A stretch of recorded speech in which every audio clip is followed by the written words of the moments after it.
한 가게에 예를 들어서 유리가 조금 끼어져 있습니다. 조금 끼어졌기 때문에 주인이 그것을 방치해 두었다고 가정을 했을 경우에 사람들은 심리적으로 그렇게 생각합니다. 한 이틀 지나게 되면은 저 가게에는 주인이 없는 것 같다라고. 그래 한 사람이 그 깨진 곳을 바라보고 돌을 던지기 시작합니다. 그렇게 일주일이 되어지면은 제일 처음 끼어져 있던 유리뿐만 아니라 옆에 있는 건물 전체가 유리가 다 끼어진답니다. 한 달이 지나고 나면은 그 건물이 완전히 낙수와 쓰레기장이 되어진답니다. 이것을 깨어진 유리창의 법칙이라는데요. 범죄 심리학자 제임스 윌슨이라는 사람이 말하는 것입니다. 곧 이것은 범죄라는 것은 작은 것을 방치해 두게 되면 이것이 큰 범죄로 가게 된다는 것이죠. 저는 이 깨어진 유리창의 법칙을 보면서 우리 삶도 똑같은 것 같습니다. 저와 여러분의 마음속에 하나님과 우리를 가로막고 또 형제와 형제를 가로막는 죄의 문제들이 있을 때 이것을 우리가 하나님께 감추고 자백하고 고백하지 못하게 될 때 이제는 여러분 점점 커지는 것이에요. 나중에는 그 죄가 너무 커져서 우리의 마음이 둔감해지고 그 죄를 이길 수가 없게 되어지는 것입니다. 그렇기 때문에 작은 죄 하나부터 우리가 철저하게 주님 앞에 자복하는 습관을 가져야 됩니다. 처음부터 우리가 자복에 대한 훈련들을 가지게 되면 우리는 죄에 대해서 아주 민감한 삶을 살게 되어져서 하나님이 원하시는 그 경건의 그 거룩한 길에 설 수가 있습니다. 그래야 우리는 회개는 결단과 열매로서 반드시 나타나야 됩니다.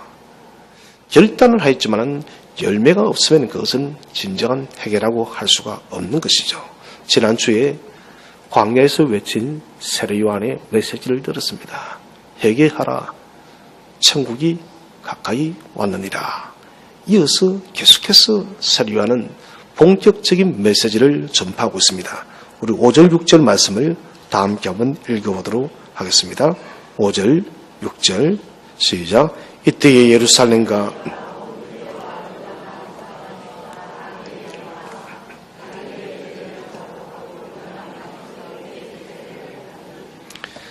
세례 요한의 이 메시지는 400년 동안 하나님께서 구약과 신약의 그 중간 기간 동안 한 명의 선지자도 보내시지 않으셨습니다. 소위 하나님 메시지가 들려지지 않았던 시대에 400년의 그 침묵을 깨고 하나님은 세례 요한을 보내시고 세례 요한을 통해서 하나님 말씀을 다시 나타내기 시작한 것입니다.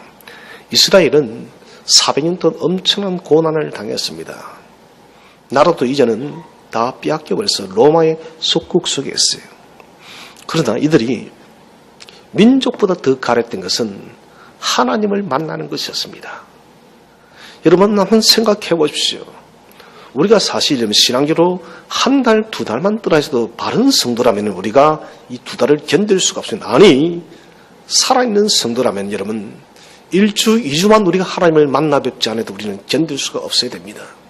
그런데 400년이 흘렀던 것입니다. 이들은 영적으로 완전히 고갈되어져 있었고 하나님의 선지자를 간절히 갈망하고 있었던 것이에요. 그런 상황 속에서 세례 요한이 말씀을 전합니다. 이 메시지는 엘리야의 능력을 가졌던 것 같았고 엘리야의 모습을 하고 있었고 말라기 선지자 예언한 그 엘리야처럼 세례 요한은 선포를 했습니다. 이 메시지는 이스라엘 백성 전체에게 생명수처럼 다가왔던 것입니다. 이 세례 요한의 메시지가 회개하라, 회개하라. 이런 자복이라는 것은 무엇일까요? 자복이라는 것은 마음 밖으로 선언하는 것입니다. 내가 공회 앞에서 공개적으로 하나님 내가 이런 죄를 범했습니다. 형제자매여 성도 여러분 내가 이런 죄를 범했습니다. 이것을 우리가 자복이라는 것입니다. 자복하는 일을 이스라엘에서는 뭐라고 하냐면 비두이랍니다. 비두이.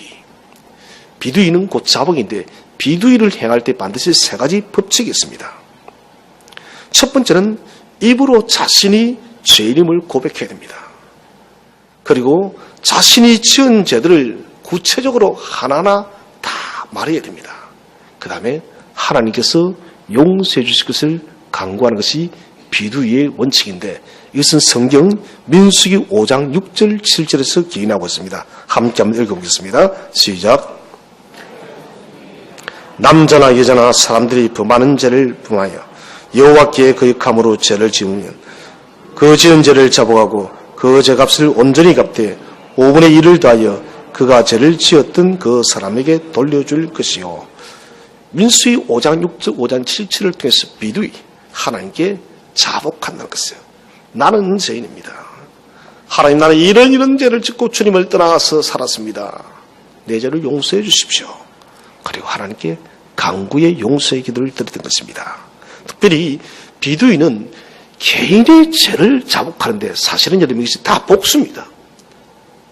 공동체의 죄로서 이기는 것이에요. 무슨 말이냐면 이스라엘 공동체라는 것은 한 사람이 범죄하면 그것은 그 한 사람의 죄의 문제가 아니라 이스라엘 전체의 죄라는 것입니다. 그래서 악한 한 사람의 범죄 때문에 아이성 전투에서 실패했던 것이에요. 저는 이 비두기의 이 전통을 생각하면서 우리가 여러분 이 시대 속에 굉장히 깊이 생각해야 됩니다. 우리는 성도들의 누군가가 여러분 뭔가 범죄하고 잘못하면 그 사람을 여러분 정죄하기 위해서 난리가 납니다. 여러분. 특히는 교회만큼 입 바른 데가 세상 천지에 없을 것입니다. 좋은 소식은 빨리 소문 안 납니다. 안 좋은 소식은 어떻게 빨리 보내는지 모르겠습니다. 같이 인사합시다. 좋은 소식을 빨리 전합시다. 나쁜 소식은 기도합시다. 아멘이십니까? 이게 좋은 교회예요. 그래서 대부분의 교회들이 좋은 소식은 자존심 때문에 꽁꽁 감추고 나쁜 소식 누가 요만큼 했다면 그냥 부풀려서 뻥튀기 정도가 아닙니다. 이스라엘인 비두이 이것은 그 한 사람의 죄가 아니라 우리 모든 이스라엘 공동체 전체가 조합해 범죄했습니다. 이렇게 하며 하나님께 회개를 했다는 것입니다. 아주 아름다운 것이에요. 그래서 이스라엘 사람들의 죄의 자복은 자신들의 죄와 이스라엘 공동체 전체의 죄로서 여겼던 것이에요. 여러분 이것은 우리가 초대의 신약교인 우리들도 본받아야 됩니다. 성도 누군가가 범죄하였으면 그 사람을 여러분 정죄하기보다는 그 사람을 비판하기보다는 그 사람의 죄가 나의 죄인 것처럼 여기고 주님 내가 범죄했습니다. 여러분 그 교회가 아름다운 것이에요. 하나님 저 사람이 범죄했으면 저 사람이 벌을 받아요. 이것은 정말 유치한 교회예요. 비두의 전통 민수기 5장 6절 7절 속에 나타난 이 성경 말씀을 근거로 해서 교회는 그렇습니다. 복수입니다. 단순하네요. 한 사람이 여러분 큰 공을 세웠으면 그 공은 공동체 전체의 공이에요. 한 사람이 은혜를 입었으면 그것은 여러분 공동체 전체 은혜요. 한 사람이 범죄했으면 공동체 전체가 범죄한 것입니다. 왜? 우리는 예수 그리스도 안에서 한 몸이기 때문에 그렇다는 것입니다. 자, 죄는 무엇보다도 자백을 통해서 용서가 됐습니다. 자백하는 것, 아까 말했습니다. 공동체 앞에 내가 이런 죄를 범했다라고 구체적으로 소리를 내어서 입을 내어서 시인하는 것입니다. 우리가 시인하게 되질 때 그리스도의 십자가 은혜가 우리를 용서한 것이에요. 누구든지 어떠한 죄를 할지라도 그 죄를 시인하고 주 앞에 주님 내가 범죄했습니다 라고 고백할 때 주님이 씻어주시는 것입니다. 그래서 하늘나라가 가까웠다. 하나님 나라 이것이 지금 우리에게 이미 도래해 있습니다. 하나님 나라를 소유하는 것은 뭐냐? 첫 번째가 자백입니다. 자백이요. 자백이 없으면은 하나님 나라를 소유할 수가 없어요. 자백이 있고 난 뒤에 주께서 우리를 십자가 보혈로 용서해 주는 거예요. 그리고는 하나님 나라를 은혜로 선물로 줄 줄로 믿으시기를 바랍니다. 여러분 이것은 불변하는 법칙입니다. 그래서 하나님 자녀가 되어지는 것은 전적인 은혜입니다. 어느 누구도 여러분 내가 하나님의 자녀가 되어진 것이 내가 이러한 수고와 이러한 공로를 세우고 이 많은 일을 했기 때문에 자녀가 되어진 것이 아니라 전적 은혜인 것이에요. 우리는 여러분 하나님의 그 구원에 하나님 나라를 소유할 수 있는 자격이 아무것도 없습니다. 주께서 그냥 일방적으로 우리가 엎드렸더니 주시는 전적 은혜라는 것입니다. 그렇기 때문에 하나님 백성으로 살아가기 위해서는 우리가 범죄한 죄에 대해서 여러분 뒤로 미루어서는 안 됩니다. 범죄하는 일이 있을 때마다 우리가 즉각적으로 주 앞에 엎드리고 형제자매와 이러면 서로 그 문제를 풀어나가는 것, 이것이 공동체입니다. 여러분 결국 한번 보십시오. 우리 마음속에 서로의 뭔가 막히는 담백들이 사귀게 되어지면은 결국 나 자신의 영혼이 지쳐가는 것이에요. 나의 영혼이 지쳐가면 내 신앙이 사라져가는 것이에요. 그래서 이는 먼저 자백하고 먼저 하나님께 나아가는 사람이 복이 있다는 것입니다. 그런데 우리는 참 거꾸로 사는 것 같습니다. 세상의 우리의 일들은 우리는 모든 방법을 다 동원합니다. 좀 더 많은 돈을 벌 수 있다면, 좀 더 좋은 집을 살 수가 있다면, 좀 더 좋은 차를 살 수가 있다면 우리는 방법과 수단을 가리지 않고 우리는 다 합니다. 우리 모든 에너지를 다 쏟아부어요. 그런데 여러분, 진정 본질적인 하나님 앞에 그 회개의 문제, 자복의 문제를 우리는 계속해서 미루는 것입니다. 이것은 엉터리예요. 본질은 놓쳐버리고 역하지만 금세만 우리가 붙들려서 살아가는 것입니다. 그것이 망하는 길이에요. 모든 것을 소유했다 할지라도 하나님이 없으면 그것은 다 잃어버린 것이에요. 모든 것을 다 잃어버렸더라도 하나님이 내 속에 계시면 모든 것을 소유한 사람입니다. 저는 우리 성도님들이 본질을 붙드시기를 바랍니다. 그 본질이 하나님이에요. 하나님께 우리가 매여 살게 되지면은, 하나님께 붙들리게 되어지면은 지엽적인 열매라는 것은 곧 세상에 여러분 우리가 살아가면서 필요한 의식주의 문제입니다. 이것 하나님께서 주시는 것이에요.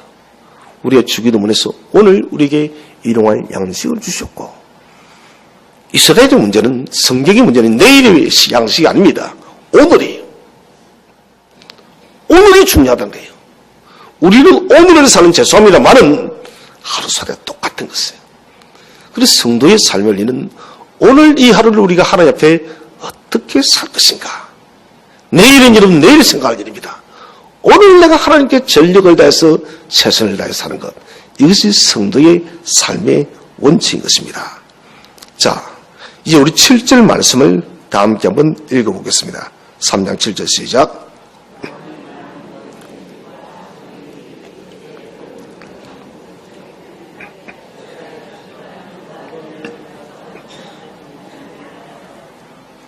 자, 우리 7절을 읽으면 별로 유쾌하진 않습니다. 저는 유쾌하지 않는 게, 제가 제일 싫어하는 게 뱀하고 쥐입니다. 뱀쥐는 보면은 싫어해요. 독사라는 말이 나오기 때문에 이 7절 이 말씀을 읽으면 그렇게 썩 유쾌하지 못합니다. 많은 바리새인과 사두개인 소위 이런 종교 지도자들이 세례 요한에게 나왔습니다. 많은 대다수의 사람들은 오늘 세례 요한에게 나온 것은 정말 테슈바를 제가 해결했습니다. 요랑강가 흐르는 그 정결례를 통하여서 자신의 죄를 씻김을 받기 위해서 테슈바를 위해서 많은 사람들이 나왔는데, 그런데 모두 다는 아니겠지만은 대다수의 사람들이, 대다수의 이런 바리새인과 사두개인과 종교 지도자들은 자신의 경건을 드러내기 위해서 외식적으로 이 요단강에 찾아온 것입니다. 내가 이만큼 존경받는 사람인데, 근데 세례 요한은 이스라엘 전체를 뒤집어 놔버렸습니다. 400년에 여러분 그 단절됐던 그 시대를 깨뜨려버리고 하나님의 살아있는 선지자가 나왔으니 온 이스라엘 존경받는 사람이 바로 세례 요한입니다. 그래서 세례 요한을 인정치 않는다는 것은 하나님을 거역하는 것으로 비춰졌기 때문에 종교 지도자들도 세례 요한 앞으로 나올 수밖에 없었던 것입니다. 그래서 이들의 목적은 테슈바를 통해서, 참된 해결을 통해서, 정결례를 통해서 하나님 나라를 소유하기 위한 것이 아니었습니다. 오늘 세례 요한이 이것을 보고 본 나라 말은 이돈이라는 말을 썼는데, 이돈이라는 말은 호라라에 쓰다. 호라라는 것은 주목하다, 관찰하대요. 주목하다, 관찰. 무엇을 주목했는가? 세례 요한이 본 것은 바리새인과 종교 지도자들이 영적인 본질을 본 것입니다. 저는 우리 성도님들이 영적인 통찰력을 소유하시길 바랍니다. 여러분, 껍데기를 보고 이런 사람을 보는 것이 아닙니다. 마음의 그 사람 중심을 내다볼 수 있는 영적 시안이 있어야 돼요. 오늘 세례 요한은 종교 지도자들의 그 마음 중심을 관찰하고 그 마음의 중심에 가득 차 있는 평토장한 회칠한 무덤과도 같은 그들의 본질을 보았다는 것이에요. 그들은 그렇게 생각했습니다. 우리는 이 사람들과 차원이 달라. 특별히 이놈은 종교 지도자라는 것은 단순히 지금 한국교회처럼 목사는 이런 게 아닙니다. 여러분, 정치, 사회, 문화 모든 것들을 토탈 합쳐서 우리가 종교 지도자랍니다. 왜냐하면 이스라엘 종교와 국가가 하나가 되어진 것이기 때문에. 그래서 적어도 바리새인, 사두개인, 대제사장, 서기관, 율법사민 여러분, 그들은 권력과 종교와 그리고 명예 모든 것들을 다 가지고 있었던 사람들이 바로 종교 지도자들입니다. 오늘 세례요한은 이들 속에 가득 차 있는 우월주의와 그들의 여러분 모습을 자랑하기 위한 허탄한 그 신앙들을 그대로 본 것입니다. 한마디로 외식주의 종교로 흘렀던 것이에요. 저는 우리 주님께서 공생의 첫 출발을 어디서 했습니까? 많이 들었잖아요. 갈릴리에서. 갈릴리저가 뭐라 했습니까? 땅의 사람들. 아수르에 위해서는 가장 먼저 정복이 되었고 아수르에 의해서 여러분 혼혈이 되어져서 순수한 혈통을 잃어버린 지역이 갈릴리 북부 지역입니다. 그래서 남쪽 유다 사람들은 갈릴리 사람을 아주 저급하게 생각했습니다. 그래서 이사신자도 갈릴리를 어둠이라 표현해요. 그런데 이곳에서 빛으로 나온다습니다. 이 말이 맞죠? 어둠의 그 갈릴리 땅에서 빛으로 나온 분이 누굽니까? 바로 예수님이었어요. 주님께서 이런 대부분의 제자들을 갈릴리에서 택한 이유도 이런 아주 밀집한 관계에 있습니다. 버려졌던 사람들입니다. 버려졌던 사람들임에도 불구하고도 이런 생명의 빛이 그들에게 들어가니 그들은 여러분 세계를 바꾸어 놓았던 것입니다. 많은 교회들이 그렇게 이런 사람을 찾습니다. 많이 배운 사람, 똑똑한 사람, 돈이 많은 사람, 권력이 있는 사람, 실제적인 교회에 그런 분들이 오면은 교회는 안절부절 어떻게 할 줄은 모릅니다, 여러분. 이것은 우리가 주님의 정신을 거꾸로 가져가는 것이에요. 사도 야고보도 말합니다. 야고보서도 여러분 부한 자에 대해서 우리가 여러분 그렇게 하지 말라고. 가난한 자에서도 그렇게 하지 말고 차별해서 한다는 거죠. 주님께서는 여러분 우리가 어떠한 환경, 어떠한 상황이 있다 할지라도 주님의 저와 여러분의 마음을 터치할 때 모든 역사가 일어날 줄로 믿으시길 바랍니다. 중요한 주님이 터치하는 것이에요. 세례요한은 이들의 외식을 보고 뭐랍니까? 독사의 자식들아. 이것은 사실 여러분 만약에 제가 여러분 독사의 자식들아 하면 여러분 잠이 오겠습니까? 아마 제가 쫓겨날 것 같아요. 노예 총회 고소해가지고 우리 목사님이 우리를 독사의 자식이 됐다고 난리 났어요. 저는 아마 잠을 못 잘 것 같아요. 우리 집에 뭐 계란이 날라오고 돌멩이가 날라오겠습니까? 그런데 지금 세례요한이 지금 그렇게 하고 있는 거예요. 이것은 그 시대의 충격적인 말입니다. 이 시대의 생명이 말했습니다. 성경시대의 생명은 명예입니다. 목숨보다 더 중요시 여기는 바로 명예예요. 명예를 잃어버리면 모든 것을 잃어버렸기 때문에 그들은 명예를 지키기 위해서 전력을 냈습니다. 왜 그러느냐? 이것은 신학적으로 맞습니다. 하나님께서 우리를 빚으실 때 누구의 형상을 빚으셨습니까? 누구의 형상요? 설교할 때 음식을 너무 많이 드셨어요? 하나님의 형상을 빚으셨습니다. 하나님의 형상으로 빚었기 때문에 어떤 사람이 태어나도 그 사람은 명예로운 존재다는 것이에요. 여러분 이 명예는 우리가 생각하는 그런 자랑 그런 명예가 아닙니다. 존귀한 명예예요. 예를 들어서 그 시대의 명예는 어떤 것인가? 농부와 여러분 농사를 짓습니다. 그런데 농사를 짓는데 자꾸 가시덤불이 나요. 농사를 잘못합니다. 그리고 누군가 이웃에서 당신 밭은 왜 그리 가시덤불이 많습니까? 왜 그리 돌멩이가 많아요? 올해 농사가 왜 이랬을까 하면은 이 농부는 명예를 잃어버린 것이에요. 그러니 이 농부에게 정말 당신은 전문적인 농사꾼입니다. 어떻게 이렇게 농사를 잘 짓습니까? 이것은 농부의 최고의 명예입니다. 직종에 관계없는 것이에요. 목자에게 당신은 어떻게 이렇게 양을 잘 칩니까? 이러면 목자의 최고의 영예입니다. 당신 치는 양마다 왜 이렇게 삐쩍마르고 죽어가냐고 하면 이것은 목자의 수치가 것입니다. 그래서 이 명예라는 것은 각자 자기 자신에게 주어진 여건대로 칭찬을 받는 것입니다. 특별히 그 시대에는 부모님이 하던 그 직업을 그대로 이어서 했기 때문에 그 가업을 물려받아서 더 잘한다는 것은 아주 부모님의 이름을 높여드리는 아주 귀중한 일이었어요. 그런데 오늘 이 바리새인들은 또 사두개인들, 종교 지도자들은 자신들은 태어날 때부터 우리는 당신들과 좀 질적으로 다른 명예를 가지고 있다는 것입니다. 여러분 무슨 말인지 이해하시죠? 너는 뭐 C급이면 나는 뭐이다? A 플러스급. 너와 나는 차원이 다르다는 것이에요.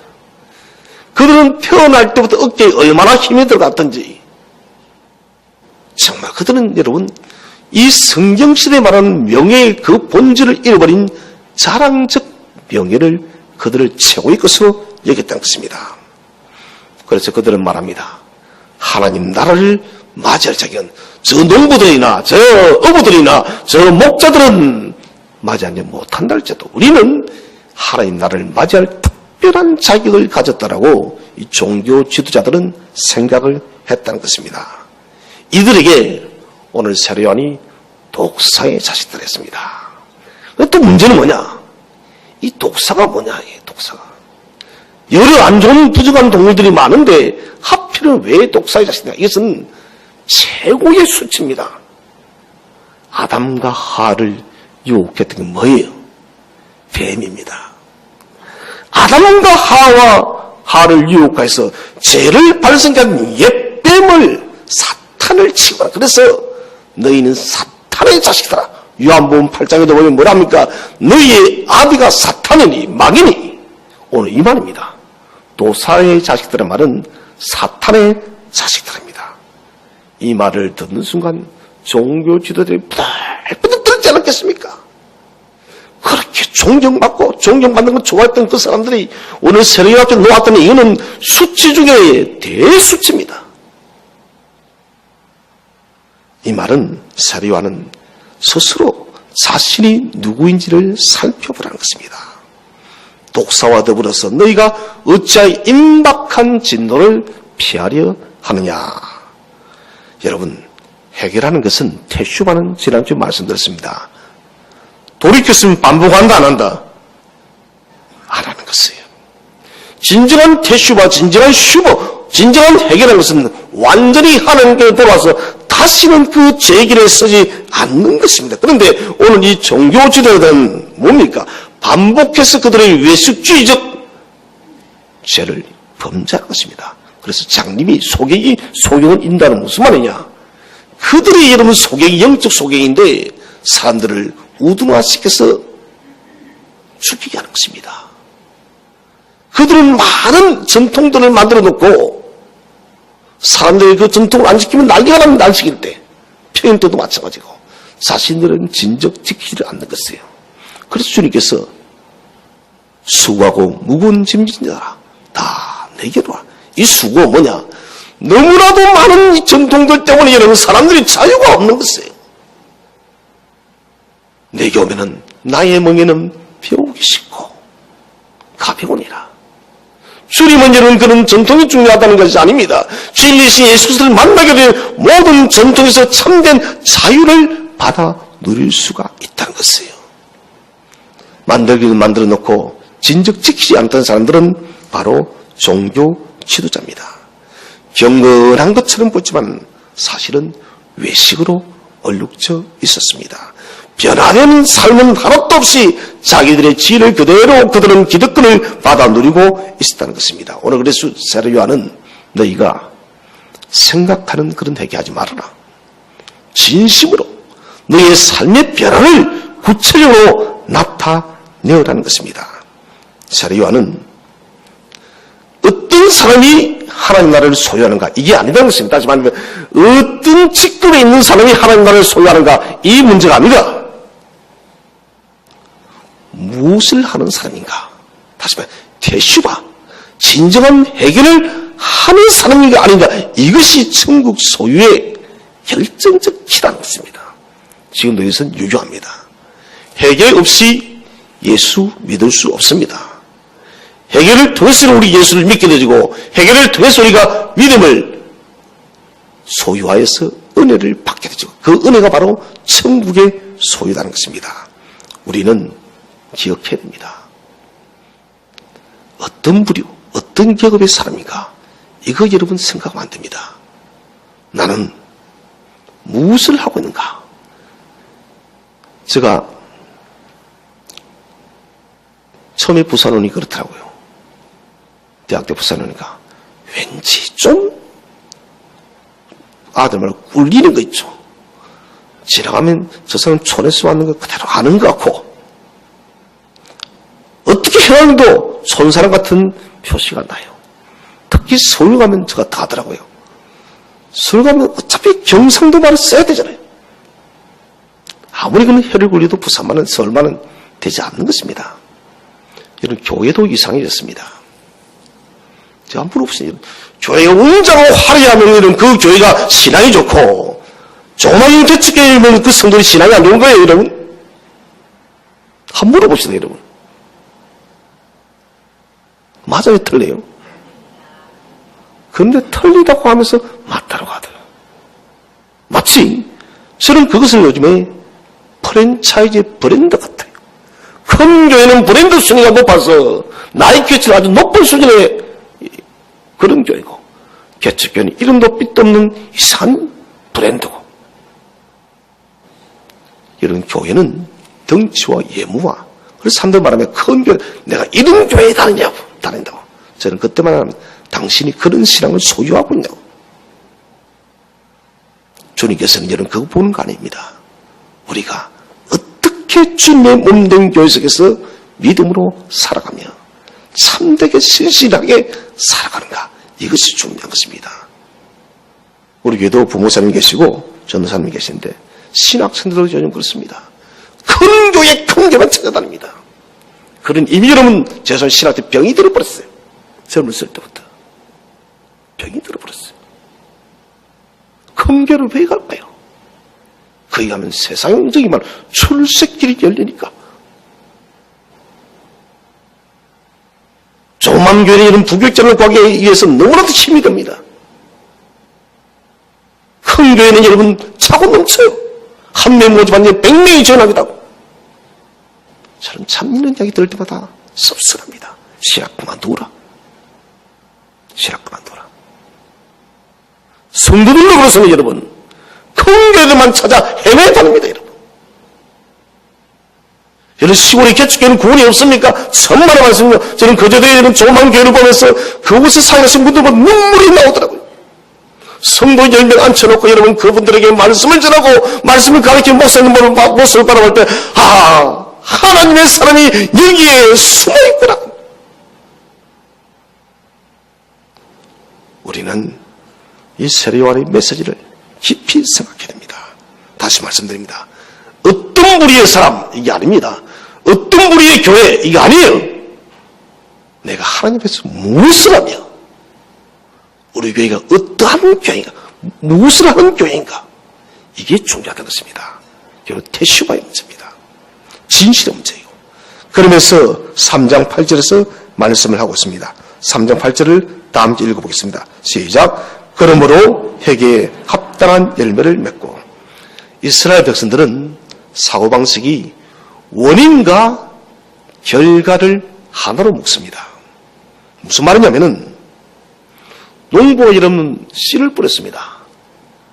이 농사가 아닙니다, 여러분. 우리는 농사랍니다. 농사를 시작했다 아니요, 그 사람들은. 씨를 뿌리고 여러분 여름에 또 풀을 메고 그 씨가 이런 자랍니다. 그리고 추수하고 곡간에 들어갈 때가 되어지면 그들은 농사를 했다는 것입니다. 씨를 뿌린 것이 원인이라면 추수해서 곡간에 넣은 것의 결과입니다. 원인과 결과는 하나이기 때문에 결과가 충족되지 않으면 그것은 농사가 아니라는 것입니다. 결혼한 여인이 있습니다. 여자가 있습니다. 우리는 결혼식 올리면은 그것이 결혼이다는 아니요. 성경의 여러분 사고방식은 그게 아닙니다. 히브리 사건이 뭐냐? 그 결혼한 여인이 아이를 낳게 되어질 때 비로소 결혼을 했다고 하는 것이에요. 요즘에 젊은 세대들이 아이를 낳지 않는데 여러분 그것은 성경적으로 결혼한 게 아니에요. 신체적으로 우리가 낳을 수 없는 문제라면은 어쩔 수 없는 것이지만은 그런 것이 아님에도 불구하고 아이를 낳지 않는 것은 결혼한 것이 아니에요. 원인과 결과를 하나로 엮어서 결과가 나오게 되어질 때 비로소 그 일을 했다고 하는 것입니다. 귀로 말씀을 들었으면은 말로 신하고 행동으로 나타나게 되어질 때 저 사람은 들었다고 하는 것이에요. 우리는 듣기만 뭐랍니까? 들었다 하지 않습니까? 성경은 그게 아닙니다. 귀로 들었으면 입으로 신하고 행동으로 나타나게 된 것이 들었다는 것입니다. 오늘 회개에 합당한 열매를 맺고는 것은 회개와 합당한 열매는 같은 것이에요. 회개가 원인이면은 열매는 무엇이라고요? 결과라는 것입니다. 결과가 안 되면 회개가 맞답니다. 아니다는 것이에요. 아무리 내 혼자서 여러분 천안에 하고 밤을 치고 기도한다 할지라도 열매가 없으면 그것은 회개가 아니다는 것이에요. 이것은 저 말이 아니고 성경이 말하는 것이에요. 한국교회뿐만 아니라 유럽교회, 미국교회 이것은 몰랐던 것이에요. 원인과 결과가 성경에는 하나인데 회개만 하면 된다고. 그러니까 이런 한국교회뿐만 아니라 유럽교회들이 성도들이 삶이 없는 것입니다.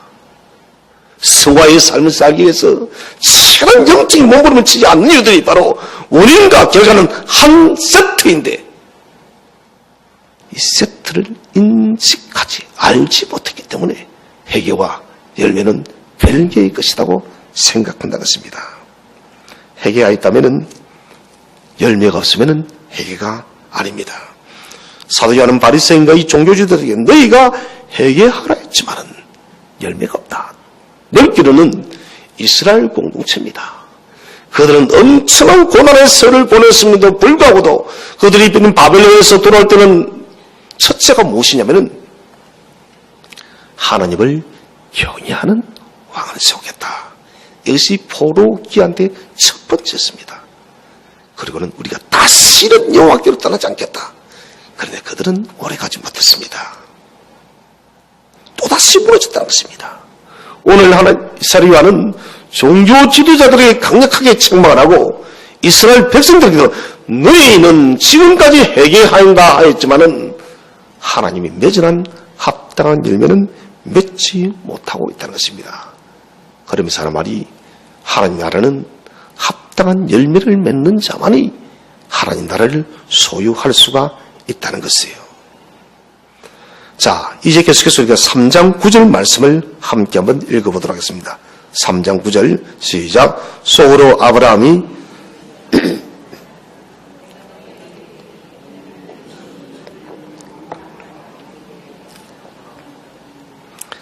자, 아브라함은 믿음의 조상이요 복의 근원이요 언약의 조상입니다.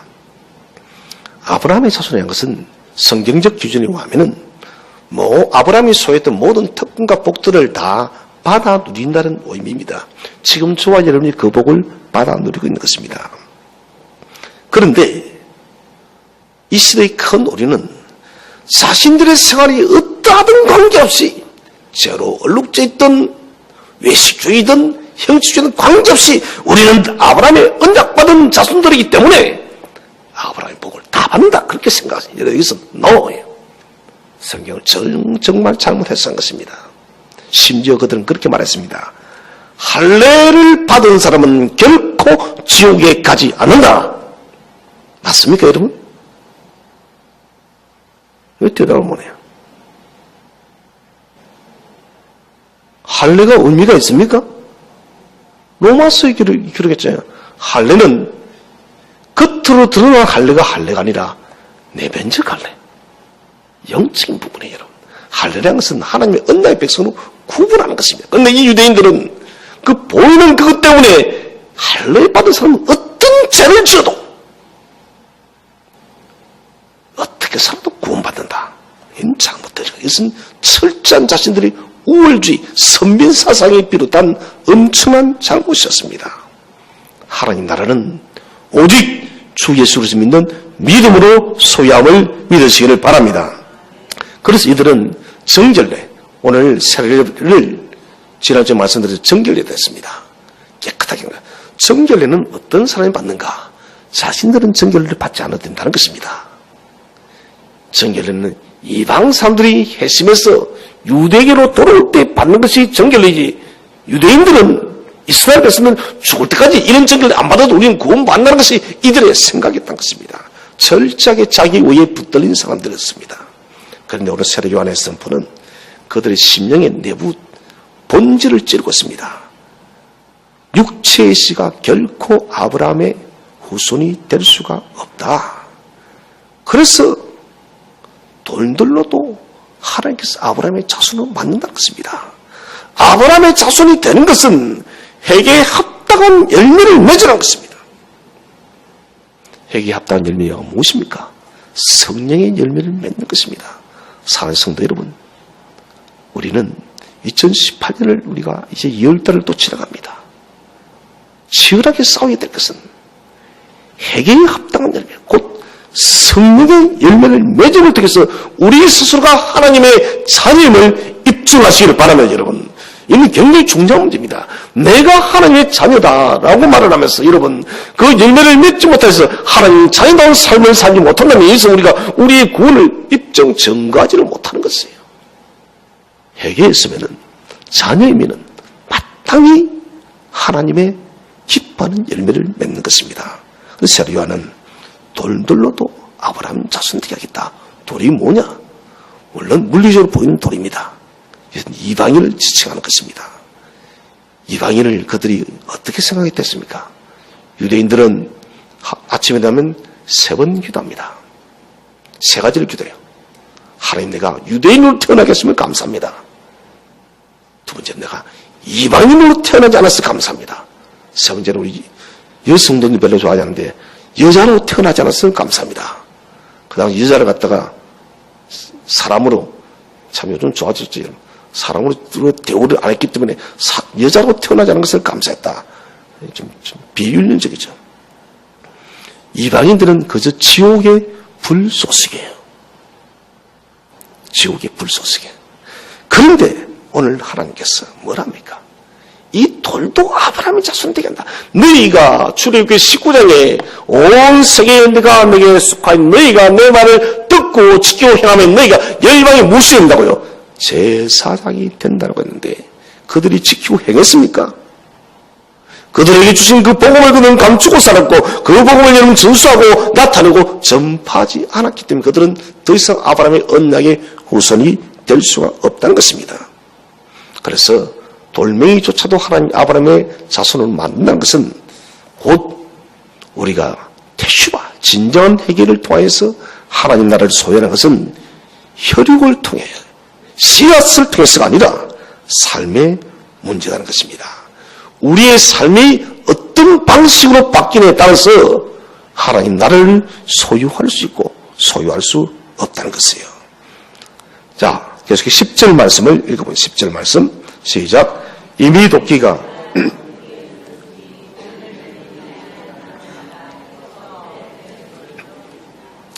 자, 도끼가 나무 뿌리에 놓였으니 우리는 이것이 그렇게 익숙하지 않습니다. 그런데 이 말을 듣는 이스라엘 백성들은 아주 익숙한 말입니다. 여러분, 도끼가 나무 뿌리에 놓여있다는데 이 나무는 무슨 나무일 것 같아요? 쉬운 나무죠.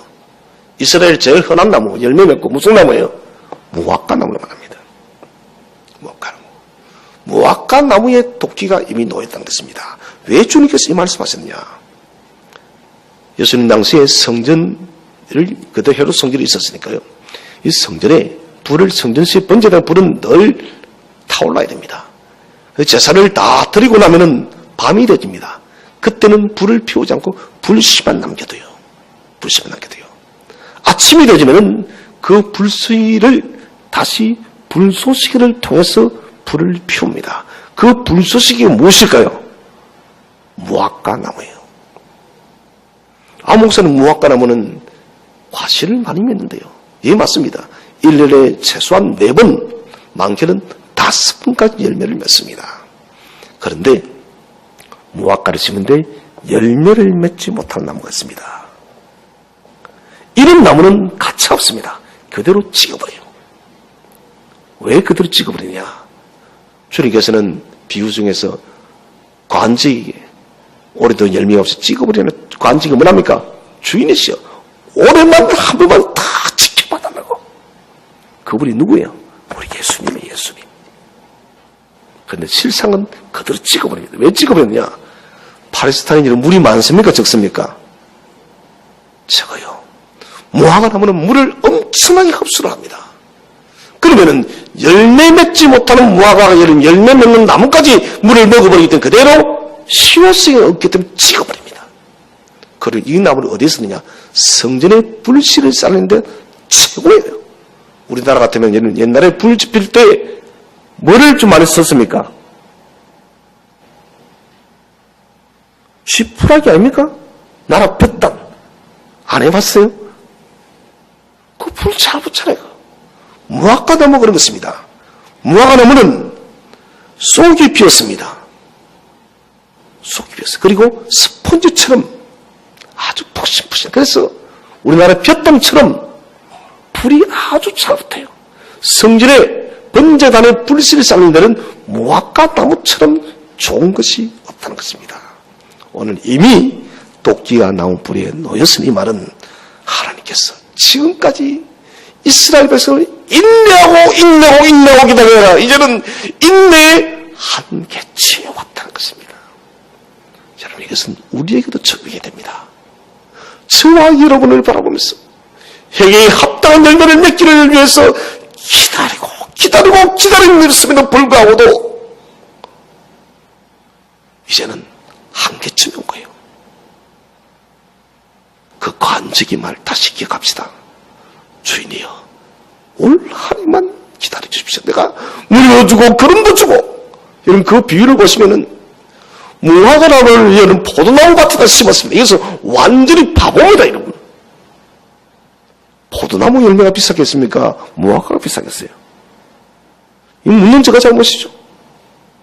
그런데 이 관직에는 주인은 하나님이죠.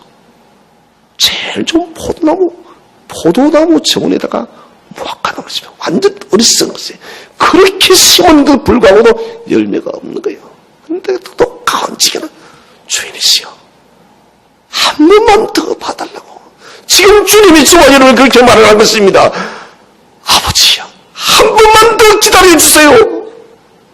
내가 또 열심히 이 선도교회 성도를 심령 속에 찾아가고 그들의 마음을 다시 일으키겠으니 한 번만 더 기다려달라고.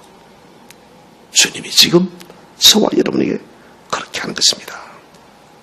사랑하는 성도 여러분, 회개하지 않으면 그대로 불쏘시개 되어서 태워져 버립니다. 회개에 합당한 열매, 주님이 기뻐하는 열매를 반드시 매일매일마다 맺어가시기를 바랍니다. 3장 11절 말씀을 다 함께 읽어보겠습니다. 3장 11절 시작. 나는 너희로 회개하게 하기 위하여 물로 세를 베풀거니와.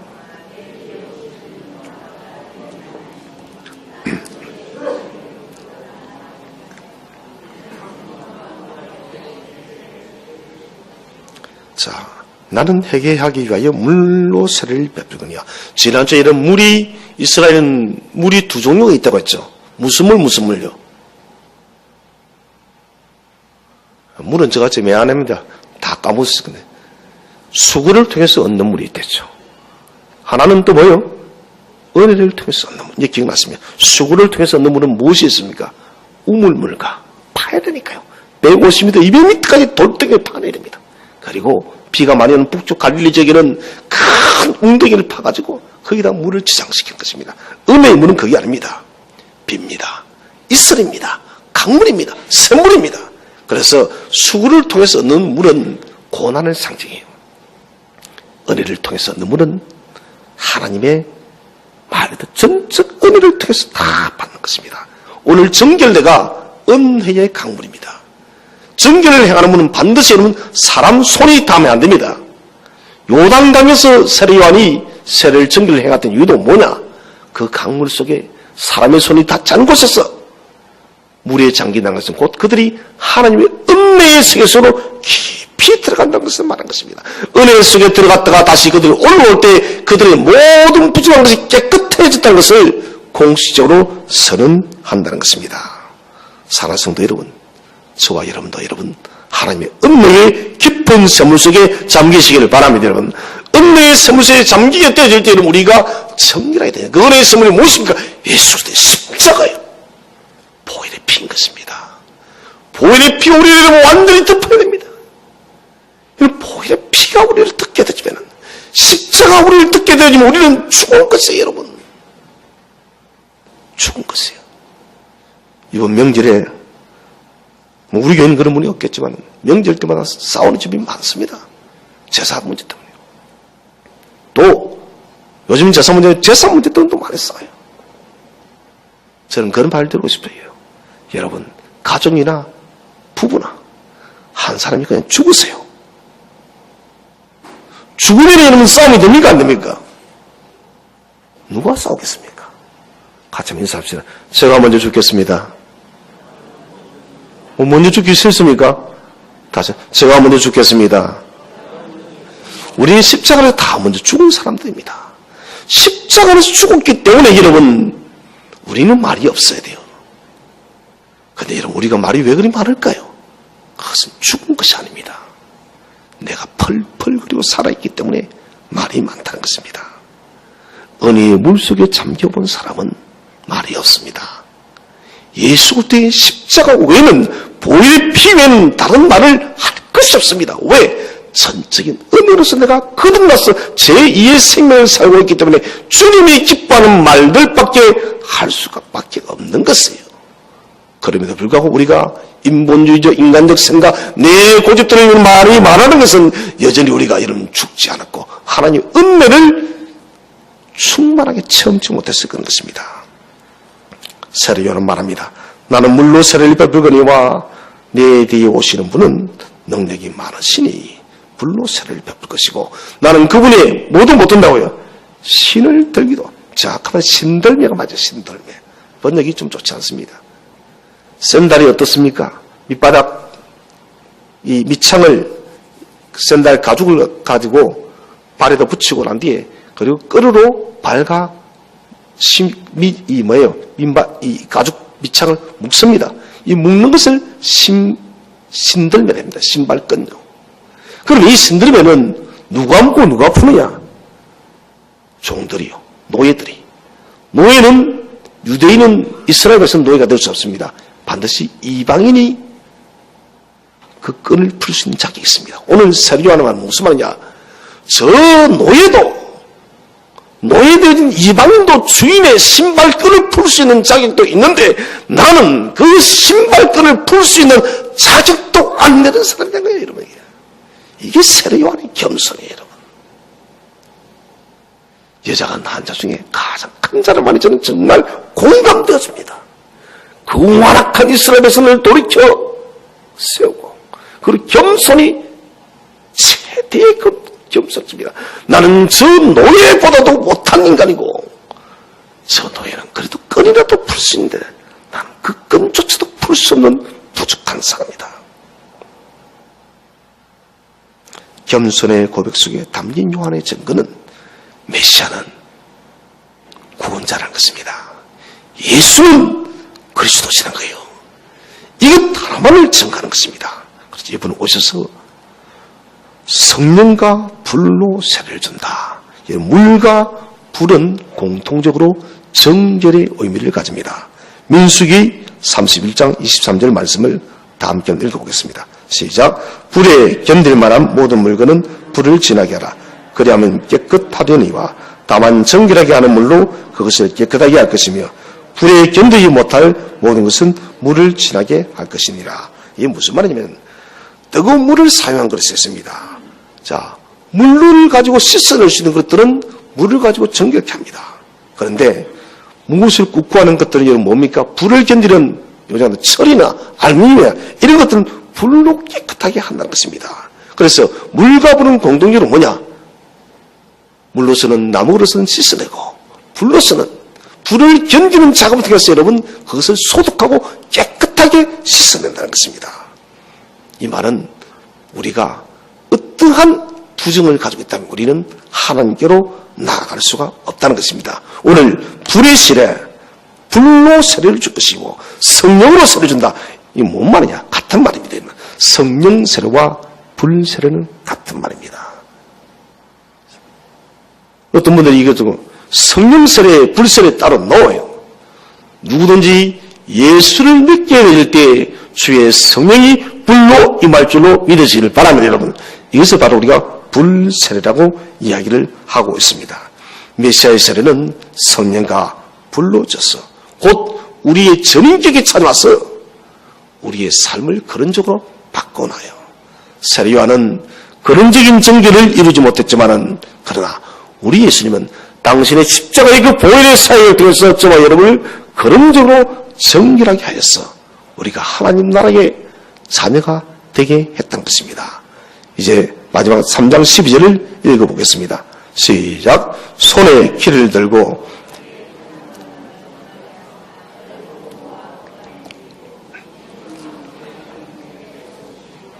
자, 손에 키를 들고 키는 우리가 태어난 우리 출소할 때 우리 곡식 트는 거 있죠. 그 키랍니다.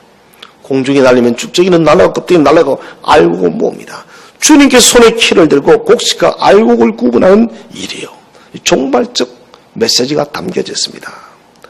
타작마당을 정결하게 하시고 다시 말하면 정결의 작업이 우선입니다. 알곡이 되어지기 위해서는 정결해야 됩니다. 키를 통해서 알곡은 따로 가라지는 버리는 것입니다. 알곡은 하나님 나라의 국가에 채워질 것이고 가라지는 음부의 건세 속에 갈 수밖에 없는 것입니다. 그래서 12절은 마지막 때에 주께서 선택한 믿음의 백성을 구분한다는 것입니다. 이것은 우리가 죽을 때까지 기억해야 됩니다. 마지막 주님 재림 때 선택한 백성을 주님은 구분합니다. 알곡과 가라지로. 오늘 예배를 들으시는 우리 삼tuk의 모든 성도님들은 주님의 하나님 나라의 천국에 가는 알곡이 되시기를 주의 이름으로 축원드립니다. 세례 요한은 옛시대에서 새시대로 연결되는 고리였습니다. 새시대에 오시는 예수 그리스도를 길을 열어주는 통로였습니다. 그런 물로 세례를 줬지만 주님은 오셔서 불과 성령으로 세례를 줘서 궁극적인 구원의 완성을 주었습니다. 성령으로 세례를 받은 우리들이 기억할 것은 이제 우리가 손에 키를 들고 출소하시는 주님을 바라보면서 우리가 알곡의 삶을 살아내는 것입니다. 내가 여러분 알곡되어진 것은 나 혼자만 알곡을 살라는 것이 아닙니다. 또 다른 알곡을 찾아내서 그 사람이 알곡이 되게끔 하기 위해서 저와 여러분을 부르신 부름의 목적이라는 것입니다. 그래서 우리는 나를 통해서 또 다른 열매를 맺어야 된다는 것입니다. 이스라엘의 실패는 이 열매를 맺지 못했기 때문에 지금까지도 그들은 예수를 믿지 않고 있어요. 이것이 주님의 책망의 가장 큰 요소입니다.